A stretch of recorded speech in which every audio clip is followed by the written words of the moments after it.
കർത്താവിന്റെ നാമത്തിന് സ്തുതി. ദിവസവും ഈ ചാനൽ കേൾക്കുന്നതിലൂടെ നിങ്ങൾക്ക് ഒരു വർഷത്തിനുള്ളിൽ ബൈബിൾ വായിക്കാൻ കഴിയും. ദയവായി ഷെയർ, സബ്സ്ക്രൈബ് ഒപ്പം സപ്പോർട്ട് ചെയ്യുക. ഇന്നത്തെ ബൈബിൾ വാക്യങ്ങൾ. ന്യായാധിപന്മാർ 3-ാം അധ്യായം 1 മുതലുള്ള വാക്യങ്ങൾ.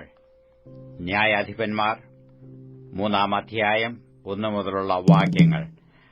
കനാനിലെ യുദ്ധങ്ങളൊന്നും അറിഞ്ഞിട്ടില്ലാത്ത ഇസ്രായേലിനെ ഒക്കെയും പരീക്ഷിക്കേണ്ടതിനും യുദ്ധം അറിഞ്ഞിട്ടില്ലാത്ത ഇസ്രായേൽ മക്കളുടെ തലമുറകളെ യുദ്ധം അഭ്യസിപ്പിക്കേണ്ടതിനുമായി യഹോവ വെച്ചിരുന്ന ജാതികളാവിത്.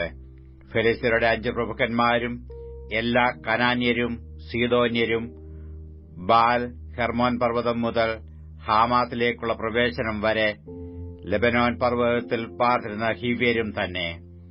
മോശെ മുഖാന്തരം യഹോവ അവരുടെ പിതാക്കന്മാരോട് കൽപ്പിച്ച കൽപ്പനകൾ അനുസരിക്കുമോ എന്ന് അവരെക്കൊണ്ട് ഇസ്രായേലിനെ പരീക്ഷിച്ചറിയുവാൻ ആയിരുന്നു ഇവരെ വെച്ചിരുന്നത്. കനാന്യർ, ഹിത്യർ, അമോര്യർ, പെരീസിയർ, ഹിവ്യർ, യെബൂസിയർ എന്നിവരുടെ ഇടയിൽ ഇസ്രായേൽ മക്കൾ പാർത്തു. അവരുടെ പുത്രിമാരെ തങ്ങൾക്ക് ഭാര്യമാരായിട്ട് എടുക്കുകയും തങ്ങളുടെ പുത്രിമാരെ അവരുടെ പുത്രന്മാർക്ക് കൊടുക്കുകയും അവരുടെ ദേവന്മാരെ സേവിക്കുകയും ചെയ്തു. ഇങ്ങനെ ഇസ്രായേൽ മക്കൾ യഹോവയ്ക്ക് അനിഷ്ടമായുള്ളത് ചെയ്തു. തങ്ങളുടെ ദൈവമായ യഹോവയെ മറന്നു ബാൽ വിഗ്രഹങ്ങളെയും അശേര പ്രതിഷ്ഠകളെയും സേവിച്ചു. അതുകൊണ്ട് യഹോവയുടെ കോപം ഇസ്രായേലിന്റെ നേരെ ജ്വലിച്ചു. അവൻ അവരെ മെസൊപ്പൊത്താമ്യയിലെ ഒരു രാജാവായ രിശാഥായീമിന് വിറ്റുകളഞ്ഞു. ഇസ്രായേൽ മക്കൾ കൂശൻ രിശാഥായീമിനെ 8 സംവത്സരം സേവിച്ചു. എന്നാൽ ഇസ്രായേൽ മക്കൾ യഹോവയോട് നിലവിളിച്ചപ്പോൾ യഹോവ കാലേബിന്റെ അനുജനായ കെനേസിന്റെ മകൻ ഒത്നീയേലിനെ ഇസ്രായേൽ മക്കൾക്ക് രക്ഷകനായി എഴുന്നേൽപ്പിച്ചു. അവൻ അവരെ രക്ഷിച്ചു. അവന്റെ മേൽ യഹോവയുടെ ആത്മാവ് വന്നു. അവൻ ഇസ്രായേലിന് ന്യായാധിപനായി യുദ്ധത്തിന് പുറപ്പെട്ടാറെ യഹോവ മെസൊപ്പൊത്താമ്യയിലെ രാജാവായ കൂശൻ രിശാഥായീമിനെ അവന്റെ കയ്യിൽ ഏൽപ്പിച്ചു. അവൻ കൂശൻ രിശാഥായീമിനെ ജയിച്ചു. ദേശത്തിന് 40 സംവത്സരം സ്വസ്ഥതയുണ്ടായി. കെനേസിന്റെ മകനായ ഒത്നീയേൽ മരിച്ച ശേഷം ഇസ്രായേൽ മക്കൾ വീണ്ടും യഹോവയ്ക്ക് അനിഷ്ടമായുള്ളത് ചെയ്തു. അവർ യഹോവയ്ക്ക് അനിഷ്ടമായുള്ളത് ചെയ്യുക കൊണ്ട് യഹോവ മോവാബ് രാജാവായ എഗ്ലോനെ ഇസ്രായേലിന് വിരോധമായി ബലപ്പെടുത്തി. അവൻ അമ്മോന്യരെയും അമാലേക്കരെയും കൂട്ടിക്കൊണ്ടുവന്ന് ഇസ്രായേലിനെ തോൽപ്പിച്ചു. അവർ ഈന്തപ്പട്ടണവും കൈവശമാക്കി. അങ്ങനെ ഇസ്രായേൽ മക്കൾ മോവാബ് രാജാവായ എഗ്ലോനെ 18 സംവത്സരം സേവിച്ചു. ഇസ്രായേൽ മക്കൾ യഹോവയോട് നിലവിളിച്ചപ്പോൾ യഹോവ അവർക്ക് ബെന്യാമീന്യനായ ഗേരയുടെ മകനായി ഇടംകയ്യനായ യേഹൂദിനെ രക്ഷകനായി എഴുന്നേൽപ്പിച്ചു. അവന്റെ കൈവശം ഇസ്രായേൽ മക്കൾ മോവാബ് രാജാവായ എഗ്ലോന് കാഴ്ച കൊടുത്തയച്ചു. എന്നാൽ യേഹൂദ് 2 വായ്ത്തലയും 1 മുഴം നീളവും ഉള്ള ഒരു ചുരിക ഉണ്ടാക്കി അത് വസ്ത്രത്തിന്റെ ഉള്ളിൽ വലത്തെ തുടയ്ക്ക് കെട്ടി അവൻ മോവാബ് രാജാവായ എഗ്ലോന്റെ അടുക്കൽ കാഴ്ച കൊണ്ടുചെന്നു. എഗ്ലോൻ ഏറ്റവും സ്ഥൂലിച്ചവനായിരുന്നു. കാഴ്ചവെച്ച് കഴിഞ്ഞ ശേഷം കാഴ്ച ചുമന്നുകൊണ്ടുവന്നവരെ അവൻ അയച്ചു കളഞ്ഞു. എന്നാൽ അവൻ ഗിഗ്ലാലിനരികെയുള്ള വിഗ്രഹങ്ങളുടെ അടുക്കൽ നിന്ന് മടങ്ങിച്ചെന്നു. രാജാവേ, എനിക്ക് ഒരു സ്വകാര്യം ഉണ്ട് എന്ന് പറഞ്ഞു. ക്ഷമിക്ക എന്നു അവൻ പറഞ്ഞു. ഉടനെ അടുക്കൽ നിന്നിരുന്ന എല്ലാവരും അവനെ വിട്ടു പുറത്തുപോയി. യേഹൂദ് അടുത്തു ചെന്നു. എന്നാൽ അവൻ തന്റെ ഗ്രീഷ്മഗൃഹത്തിൽ തനിച്ചു ഇരിക്കുകയായിരുന്നു. എനിക്ക് ദൈവത്തിന്റെ അരുളപ്പാട് അറിയിപ്പാനുണ്ട് എന്ന് യേഹൂദ് പറഞ്ഞു. ഉടനെ അവൻ ആസനത്തിൽ നിന്ന് എഴുന്നേറ്റു. എന്നാൽ യേഹൂദ് ഇടംകൈ നീട്ടി വലത്തെ തുടയിൽ നിന്ന് ചുരിക ഊരി അവന്റെ വയറ്റിൽ കുത്തിക്കടത്തി. അലകോടുകൂടെ പിടിയും അകത്തു ചെന്നു. അവന്റെ വയറ്റിൽ നിന്ന് ചുരിക അവൻ വലിച്ചെടുക്കായിയാൽ മേധസ് അലകിന്മേൽ പൊതിഞ്ഞടഞ്ഞു. അത് പൃഷ്ഠഭാഗത്ത് പുറപ്പെട്ടു. പിന്നെ യഹൂദ് പൂമകത്ത് ഇറങ്ങി പുറകെ മാളികയുടെ വാതിൽ അടച്ചുപൂട്ടി. അവൻ പുറത്തിറങ്ങിയ ശേഷം എഗ്ലോന്റെ ഭൃത്യന്മാർ വന്നു. അവർ നോക്കി മാളികയുടെ വാതിൽ പൂട്ടിയിരിക്കുന്നത് കണ്ടപ്പോൾ അവൻ ഗ്രീഷ്മഗൃഹത്തിൽ വിസർജനത്തിന് ഇരിക്കുകയായിരിക്കും എന്നു അവർ പറഞ്ഞു. അവർ കാത്തിരുന്ന് വിഷമിച്ചു. അവൻ മുറിയുടെ വാതിൽ തുറക്കായികൊണ്ട് അവർ താക്കോലെടുത്ത് തുറന്നു. തമ്പുരാൻ നിലത്ത് മരിച്ചു കിടക്കുന്നത് കണ്ടു. എന്നാൽ അവർ കാത്തിരുന്നതിനിടയിൽ യേഹൂദ് ഓടിപ്പോയി വിഗ്രഹങ്ങളെ കടന്ന് സെയീരിൽ ചെന്നു ചേർന്നു. അവിടെ എത്തിയ ശേഷം അവൻ എഫ്രയീം പർവ്വതത്തിൽ കാഹളമൂതി. ഇസ്രായേൽ മക്കൾ അവനോടുകൂടെ പർവ്വതത്തിൽ നിന്ന് ഇറങ്ങി. അവൻ അവർക്ക് നായകനായി. അവൻ അവരോട്, എന്റെ പിന്നാലെ വരുവീൻ, ശത്രുക്കളായ മോവാബിരെ യഹോവ നിങ്ങളുടെ കയ്യിൽ ഏൽപ്പിച്ചിരിക്കുന്നുവെന്ന് പറഞ്ഞു. അവർ അവന്റെ പിന്നാലെ ഇറങ്ങിച്ചെന്നു മോവാബിന് നേരെയുള്ള യോർദാന്റെ കടവുകൾ പിടിച്ചു ആരെയും കടപ്പാൻ സമ്മതിച്ചതുമില്ല. അവർ ആ സമയം മോവാബ്യരിൽ ഏകദേശം 10,000 പേരെ വെട്ടിക്കളഞ്ഞു. അവരെല്ലാവരും ബലവാന്മാരും യുദ്ധവീരന്മാരുമായിരുന്നു. ഒരുത്തനും ചാടിപ്പോയില്ല. അങ്ങനെ ആ കാലത്ത് മോവാബ് ഇസ്രായേലിന് കീഴടങ്ങി. ദേശത്തിനു 80 സംവത്സരം സ്വസ്ഥതയുണ്ടാകുകയും ചെയ്തു. അവന്റെ ശേഷം അനാത്തിന്റെ മകനായ ശങ്കർ എഴുന്നേറ്റു. അവൻ ഒരു മുടങ്കോൽ കൊണ്ട് ഫെലിസ്ത്യരിൽ 600 പേരെ കൊന്നു. അവനും ഇസ്രായേലിനെ രക്ഷിച്ചു. ന്യായാധിപന്മാർ 4-ാം അധ്യായം 1 മുതലുള്ള വാക്യങ്ങൾ. ന്യായാധിപന്മാർ 4-ാം അധ്യായം 1 മുതലുള്ള വാക്യങ്ങൾ. ഏഹൂദ് മരിച്ച ശേഷം ഇസ്രായേൽ മക്കൾ വീണ്ടും യഹോവയ്ക്ക് അനിഷ്ടമായുള്ളത് ചെയ്തു. യഹോവ അവരെ ഹാസോരിൽ വാണ കനാന്യ രാജാവായ യാബീനു വിറ്റുകളഞ്ഞു. അവന്റെ സേനാപതി ജാതികളുടെ ഹരോശേത്തിൽ പാർത്തിരുന്ന സീസെര ആയിരുന്നു. അവന് 900 ഇരുമ്പുരഥം ഉണ്ടായിരുന്നു. അവൻ ഇസ്രായേൽ മക്കളെ 20 സംവത്സരം കഠിനമായി ഞെരുക്കിയതുകൊണ്ട് ഇസ്രായേൽ മക്കൾ യഹോവയോട് നിലവിളിച്ചു. ആ കാലത്ത് ലെപ്പിദോത്തിന്റെ ഭാര്യയായ ദെബോര എന്ന പ്രവാചകി ഇസ്രായേലിൽ ന്യായപാലനം ചെയ്തു. അവൾ എഫ്രയീം പർവ്വതത്തിൽ രാമയ്ക്കും ബേഥേലിനും മധ്യേയുള്ള ദെബോരയുടെ ഈന്തപ്പനയുടെ കീഴിൽ പാർത്തിരുന്നു. ഇസ്രായേൽ മക്കൾ ന്യായവിസ്താരത്തിന് അവളുടെ അടുക്കൽ ചെല്ലുക പതിവായിരുന്നു. അവൾ അബീനോവാമിന്റെ മകനായ ബാരാക്കിനെ കാദേശ് നഫ്താലിയിൽ നിന്ന് വിളിപ്പിച്ചു അവനോട്, നീ പുറപ്പെട്ടു താബോർ പർവ്വതത്തിൽ ചെന്ന് നഫ്താലിയുടെയും സെബുലൂന്റെയും മക്കളിൽ 10,000 പേരെ കൂട്ടിക്കൊള്ളുക. ഞാൻ യാബീന്റെ സേനാപതി സെസീരിയെയും അവന്റെ രഥങ്ങളെയും സൈന്യത്തെയും കീശോൻ തോട്ടിനരികെ നിന്റെ അടുക്കൽ കൊണ്ടുവന്നു നിന്റെ കൈയിൽ ഏൽപ്പിക്കുമെന്ന് ഇസ്രായേലിന്റെ ദൈവമായ യഹോവ നിന്നോട് കൽപ്പിക്കുന്നു എന്ന് പറഞ്ഞു. ബാരാക്ക് അവളോട്, നീ എന്നോടുകൂടെ വരുന്നെങ്കിൽ ഞാൻ പോകാം, നീ വരുന്നില്ല എങ്കിൽ ഞാൻ പോകയില്ല എന്ന് പറഞ്ഞു. അതിനു അവൾ, ഞാൻ നിന്നോടുകൂടെ പോരാം, എന്നാൽ നീ പോകുന്ന യാത്രയിൽ ഉണ്ടാകുന്ന ബഹുമാനം നിനക്ക് വരികയില്ല. യഹോവ സിസേരയെ ഒരു സ്ത്രീയുടെ കയ്യിൽ ഏൽപ്പിച്ചു കൊടുക്കും എന്ന് പറഞ്ഞു. അങ്ങനെ ദെബോര എഴുന്നേറ്റ് ബാലാക്കിനോടുകൂടെ കാദേശിലേക്ക് പോയി. ബാരാക്ക് സെബുലൂനെയും നഫ്താലിയെയും കേദേശിൽ വിളിച്ചുകൂട്ടി. അവനോടുകൂടെ 10,000 പേർ കയറിച്ചെന്നു. ദെബോരയും കൂടെ കയറിച്ചെന്നു. എന്നാൽ കേന്യനായ ഹേബെർ മോശയുടെ അളിയൻ ഹോബാബിന്റെ മക്കളായ കേന്യരെ വിട്ടുപിരിഞ്ഞു കേദേശിനരികെയുള്ള സാനന്നീമിലെ കരുവേലകം വരെ കൂടാരം അടിച്ചിരുന്നു. അബിനോവാബിന്റെ മകനായ ബാരാക്ക് താബോർ പർവ്വതത്തിൽ കയറിയിരിക്കുന്നുവെന്ന് സീസരയ്ക്കു അറിവ് കിട്ടി. സീസര തന്റെ 900 ഇരുമ്പുരഥവുമായി തന്റെ എല്ലാ പടജനത്തെയും ജാതികളുടെ ഹരോശയത്തിൽ നിന്ന് കീശോൻ തോട്ടിനരികെ വിളിച്ചുകൂട്ടി. അപ്പോൾ ദെബോര ബാരാക്കിനോട്, പുറപ്പെട്ടു ചെല്ലുക, യഹോവ ഇന്ന് സീസരയെ നിന്റെ കയ്യിൽ ഏൽപ്പിച്ചിരിക്കുന്നു, യഹോവ നിനക്ക് മുമ്പായി പുറപ്പെട്ടിരിക്കുന്നു എന്ന് പറഞ്ഞു. അങ്ങനെ ബാരാക്കും അവന്റെ പിന്നാലെ 10,000 പേരും താബോർ പർവ്വതത്തിൽ നിന്ന് ഇറങ്ങിച്ചെന്നു. യഹോവ സീസരയെയും അവന്റെ സകല രഥങ്ങളെയും സൈന്യത്തെയും ബാരാക്കിന്റെ മുമ്പിൽ വാളിന്റെ വായ്ത്തലയാൽ തോൽപ്പിച്ചു. സീസര രഥത്തിൽ നിന്ന് ഇറങ്ങി കാൽനടയായി ഓടിപ്പോയി.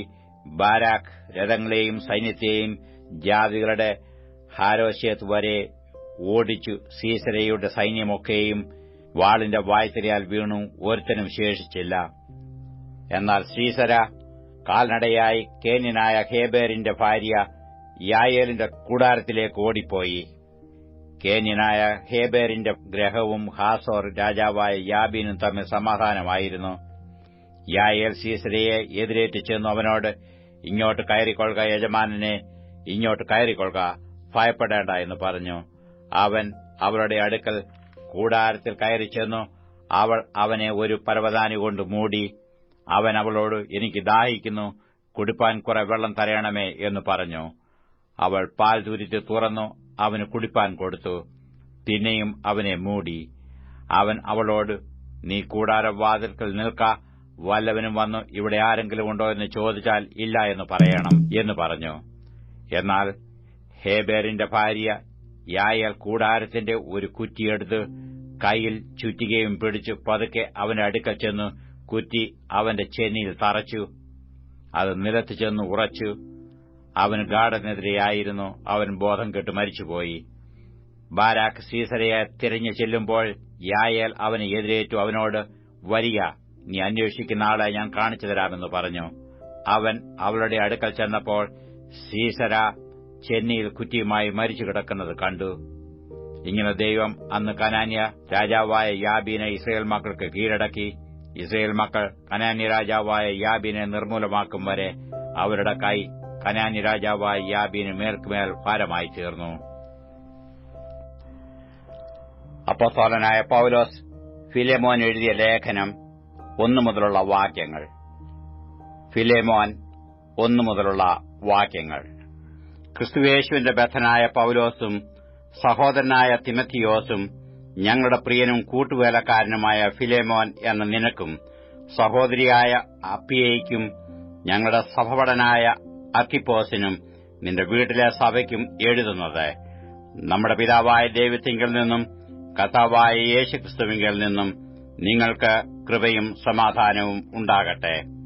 കർത്താവായ യേശുവിനോടും സകല വിശുദ്ധന്മാരോടും നിനക്കുള്ള സ്നേഹത്തെയും വിശ്വാസത്തെയും കുറിച്ച് ഞാൻ കേട്ടിട്ട് നമ്മിലുള്ള എല്ലാ നന്മയുടെയും പരിജ്ഞാനത്താൽ നിന്റെ വിശ്വാസത്തിന്റെ കൂട്ടായ്മ ക്രിസ്തുവിനായി സഫലമാക്കേണ്ടതിന് എന്റെ പ്രാർത്ഥനയിൽ നിന്നെ ഓർത്തിയപ്പോഴും എന്റെ ദൈവത്തിന് സ്തോത്രം ചെയ്യുന്നു. സഹോദര, വിശുദ്ധന്മാരുടെ ഹൃദയം നീ തണുപ്പിച്ചതു നിമിത്തം നിന്റെ സ്നേഹത്തിൽ എനിക്ക് വളരെ സന്തോഷവും ആശ്വാസവും ഉണ്ടായി. ആകയാൽ യുക്തമായത് നിന്നോട് കൽപ്പിപ്പാൻ ക്രിസ്തുവിൽ എനിക്ക് വളരെ ധൈര്യമുണ്ടെങ്കിലും പൗലോസ് എന്ന വയസ്സനും ഇപ്പോൾ ക്രിസ്തുയേശുവിന്റെ ബദ്ധനുമായിരിക്കുന്ന ഞാൻ ഈ സ്നേഹം നിമിത്തം അപേക്ഷിക്കത്രേ ചെയ്യുന്നത്. തടവിലിരിക്കുമ്പോൾ ഞാൻ ജനിപ്പിച്ച എന്റെ മകനായ ഓനേസിമോസിനു വേണ്ടി ആകുന്നു നിന്നോട് അപേക്ഷിക്കുന്നത്. അവൻ മുമ്പേ നിനക്ക് പ്രയോജനമില്ലാത്തവനും ആയിരുന്നു. ഇപ്പോൾ നിനക്കും എനിക്കും നല്ല പ്രയോജനമുള്ളവൻ തന്നെ. എനിക്ക് പ്രാണപ്രിയനായ അവനെ ഞാൻ മടക്കി അയച്ചിരിക്കുന്നു. സുവിശേഷം നിമിത്തമുള്ള തടവിൽ എന്നെ ശുശ്രൂഷിക്കേണ്ടതിന് അവനെ നിനക്ക് പകരം എന്റെ അടുക്കൽ തന്നെ നിർത്തിക്കൊള്ളുവാൻ എനിക്ക് ആഗ്രഹമുണ്ടായിരുന്നു. എങ്കിലും നിന്റെ ഗുണനിർബന്ധത്താൽ എന്ന പോലെ അല്ല, മനസ്സോടെ ആകേണ്ടതിന് നിന്റെ സമ്മതം കൂടാതെ ഒന്നും ചെയ്യുവാൻ എനിക്ക് മനസ്സില്ലായിരുന്നു. അവൻ അല്പകാലം വേർവിട്ടുപോയത് അവനെ സദാകാലത്തേക്കും നിനക്ക് ലഭിക്കേണ്ടതിനായിരിക്കും. അവൻ ഇനിയും ദാസനല്ല, ദാസനു മീതെ പ്രിയ സഹോദരൻ തന്നെ.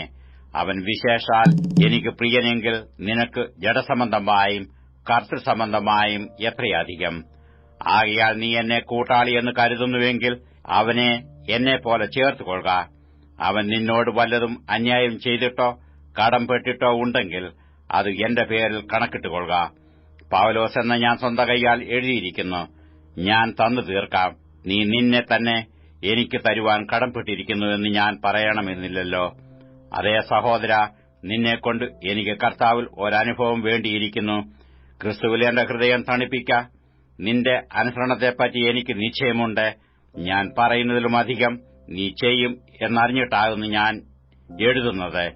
ഇതല്ലാതെ നിങ്ങളുടെ പ്രാർത്ഥനയാൽ ഞാൻ നിങ്ങൾക്ക് നൽകപ്പെടുമെന്ന് പ്രത്യാശ ഉണ്ടാകൊണ്ട് എനിക്ക് പാർപ്പിടം ഒരുക്കിക്കൊള്ളുക.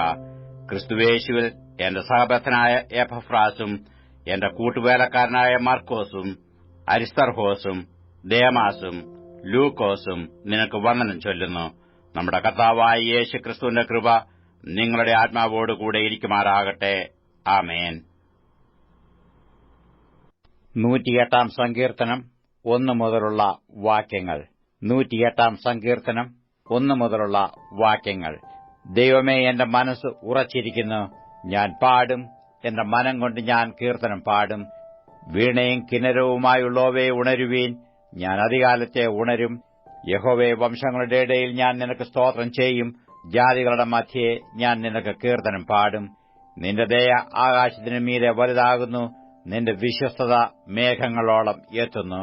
ദൈവമേ, നീ ആകാശത്തിനു മീതെ ഉയർന്നിരിക്കണമേ, നിന്റെ മഹത്വം സർവ്വഭൂമിക്കും മീതെ തന്നെ. നിനക്ക് പ്രിയമുള്ളവർ വിടുവിക്കപ്പെടേണ്ടതിന് നിന്റെ വലം കൈകൊണ്ട് രക്ഷിച്ച് ഞങ്ങൾക്ക് ഉത്തരമരുളണമേ. ദൈവം തന്റെ വിശുദ്ധിയിൽ അരുളിച്ചെയ്തതുകൊണ്ട് ഞാൻ ആനന്ദിക്കും. ഞാൻ ശേഖേമിനെ വിഭാഗിച്ച് സുക്കോത്താഴ്വരെ അളക്കും. ഗിലെയാദ് എനിക്കുള്ളത്, മനശ്ശെയും എനിക്കുള്ളത്. എഫ്രയീം എന്റെ തലക്കോരികയും യഹൂദ എന്റെ ചെങ്കോലുമാകുന്നു. മോവാബ് എനിക്ക് കഴുകുവാനുള്ള വട്ടക. ഏദോമിന്മേൽ ഞാൻ എന്റെ ചെരുപ്പേറിയും ഫെലിസ്ത്യദേശത്തിന്മേൽ ഞാൻ ജയഘോഷം കൊള്ളും. ഉറപ്പുള്ള നഗരത്തിലേക്ക് എന്നെ ആർ കൊണ്ടുപോകും? ഏദോമിലേക്ക് എന്നെ ആർ വഴി നടത്തും? ദൈവമേ, നീ ഞങ്ങളെ തള്ളിക്കളഞ്ഞില്ലയോ? ദൈവമേ, നീ ഞങ്ങളുടെ സൈന്യങ്ങളോടുകൂടെ പുറപ്പെടുന്നതുമില്ല. വൈരിയുടെ നേരെ ഞങ്ങൾക്ക് സഹായം ചെയ്യണമേ. മനുഷ്യന്റെ സഹായം വ്യർത്ഥമല്ലോ. ദൈവത്താൽ നാം വീര്യം പ്രവർത്തിക്കും. അവൻ തന്നെ നമ്മുടെ വൈരികളെ മെതിച്ചു കളയും.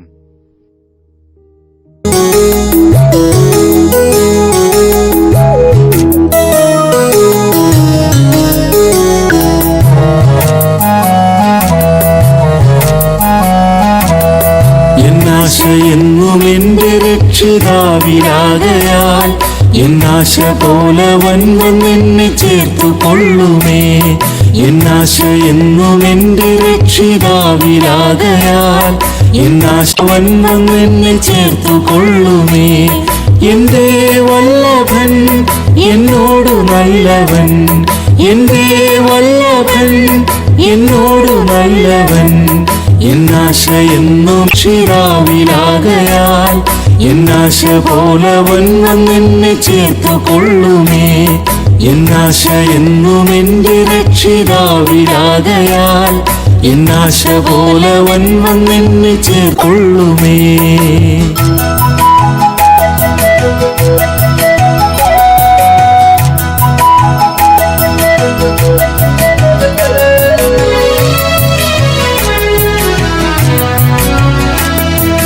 മുള്ളുകൾക്കിടയിൽ നല്ല താമര പോലെ ചെറുകന്യകമാർ തന്നടുവിൽ എൻ പ്രിയയിതാ.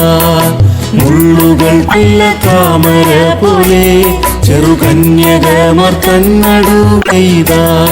സന്തോഷത്തോടെ വാസം ചെയ്യുന്നു, സന്തോഷത്തോടെ വാസം ചെയ്യുന്നു.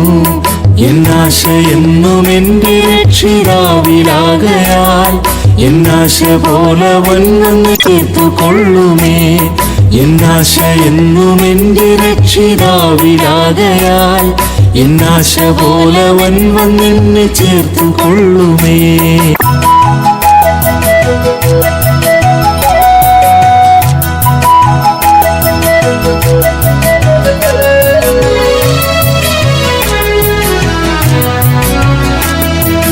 കാട്ടുമരങ്ങൾ നടുവിൽ നല്ല നാരകം പോലെ കൂട്ടുസഖിമാരിൻ നടുവിൽ എൻ പ്രിയനിതാ. കാട്ടുമരങ്ങൾ നടുവിൽ നല്ല നാരകം പോലെ കൂട്ടുസഖിമാരിൻ നടുവിൽ എൻ പ്രിയനിതാ. സൂര്യതുല്യനായി ശോഭിച്ചു, സൂര്യതുല്യനായി ശോഭിച്ചിടുന്നു. എന്നാശ എന്നും എന്റെ രക്ഷിതാവിലാകയാൽ എന്നാശ പോലെ വന്നെന്നെ ചേർത്തു കൊള്ളുമേ. എന്നാശ എന്നും എന്റെ രക്ഷിതാവിലാകയാൽ എന്നാശ പോലെ വന്നെന്നെ ചേർത്തു കൊള്ളുമേ.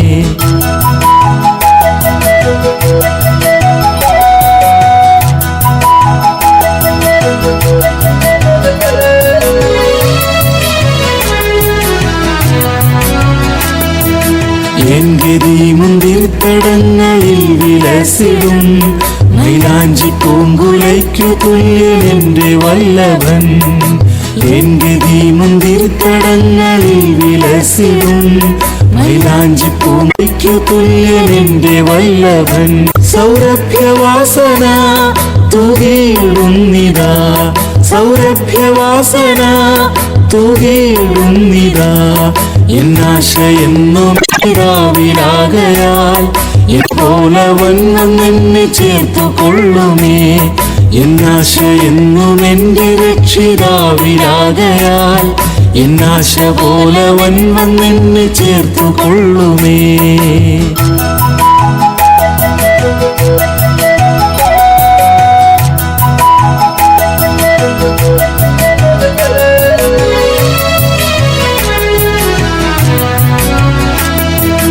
എന്റെ സ്നേഹത്തിൻ കൊടി എൻ പ്രിയൻ എന്നിൽ നിന്നെടുക്കയില്ലൊരിക്കലും. എന്റെ മേലവച്ച സ്നേഹത്തിൻ കൊടി എന്നിൽ നിന്നെടുക്കയില്ലൊരിക്കലും.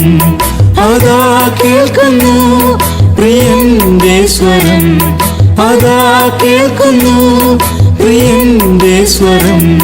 എന്നാശ എന്നും എന്റെ രക്ഷിതാവിലാകയാൽ എന്നാശ പോലെ വന്നെന്നെ ചേർത്തു കൊള്ളുമേ. എന്നാശം എന്റെ രക്ഷിതാവിലാകയാൽ എന്നാശ പോലെ വന്നെന്നെ ചേർത്തു കൊള്ളുമേ.